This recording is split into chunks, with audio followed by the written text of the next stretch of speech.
മദ്യനിർമ്മാണ company CPM-ന് 2 കോടിയും കോൺഗ്രസിന് 1 കോടിയും രൂപ നൽകി. ആരോപണവുമായി BJP. എലപ്പുള്ളിയിലെ മദ്യനിർമ്മാണ കമ്പനി CPM-നും കോൺഗ്രസിനും പണം നൽകിയെന്നാരോപിച്ച് BJP.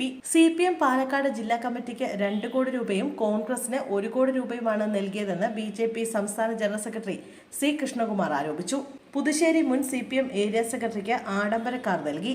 തെളിവുകൾ BJPയുടെ കൈവശമുണ്ടെന്നും C കൃഷ്ണകുമാർ ആരോപിച്ചു. ബ്രൂവറിക്കെതിരായ സമരത്തിന്റെ ഭാഗമായി ഹൈക്കോടതിയെ സമീപിക്കുമെന്ന് BJP നേരത്തെ പറഞ്ഞിരുന്നു. മലമ്പുഴ ഡാമിലെ വെള്ളം കൃഷിക്കും കുടിവെള്ളത്തിനും മാത്രമേ ഉപയോഗിക്കാവൂ എന്നത് ഉന്നയിച്ചാണ് കോടതിയെ സമീപിക്കുന്നത്. മലമ്പുഴ ഡാമിന്റെ സംഭരണശേഷി കുറഞ്ഞത് കോടതിയിൽ അറിയിക്കും. ഒയാസിസിന് വേണ്ടി പഞ്ചായത്തിന്റെ അധികാരത്തെ കവർന്നെടുക്കുന്നത് ഉൾപ്പെടെ കോടതിയിൽ ചൂണ്ടിക്കാട്ടുമെന്നും BJP അറിയിച്ചു. ഒയാസിസിന് വേണ്ടി സർക്കാർ എല്ലാ നിയമങ്ങളും ചട്ടങ്ങളും അട്ടിമറിക്കുന്നു. തദ്ദേശ സ്വയംഭരണ സ്ഥാപനങ്ങളെ സർക്കാർ തകർക്കുകയാണെന്നും C കൃഷ്ണകുമാർ പറഞ്ഞു. MP രാജേഷ് ഒയാസിസ് കമ്പനിക്ക് വേണ്ടി വാദിക്കുന്ന മന്ത്രിയായി മാറിയെന്നും കൃഷ്ണകുമാർ കൂട്ടിച്ചേർത്തു.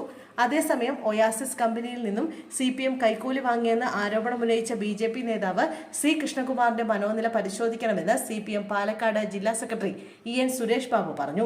കോടികളുടെ വെട്ടിപ്പ് നടത്തുന്ന BJPയിലൂടെയാണ് CPM-നെ കൃഷ്ണകുമാർ നോക്കിക്കാണുന്നത്. കച്ചവട താൽപര്യം മാത്രമാണ് കൃഷ്ണകുമാറിനുള്ളതെന്നും EN സുരേഷ് ബാബു പറഞ്ഞു. പാലക്കാട് ജില്ലാ കോൺഗ്രസ് അധ്യക്ഷൻ A തങ്കപ്പനും കൃഷ്ണകുമാറിനെതിരെ രംഗത്തെത്തിയിട്ടുണ്ട്. കൃഷ്ണകുമാർ ഉന്നയിച്ച ആരോപണം തെളിയിച്ചാൽ പൊതുജീവിതം അവസാനിപ്പിക്കും. ആരോപണം ഉന്നയിക്കുമ്പോൾ അത് തെളിയിക്കാൻ ബാധ്യതയുണ്ടെന്നും അദ്ദേഹം പറഞ്ഞു.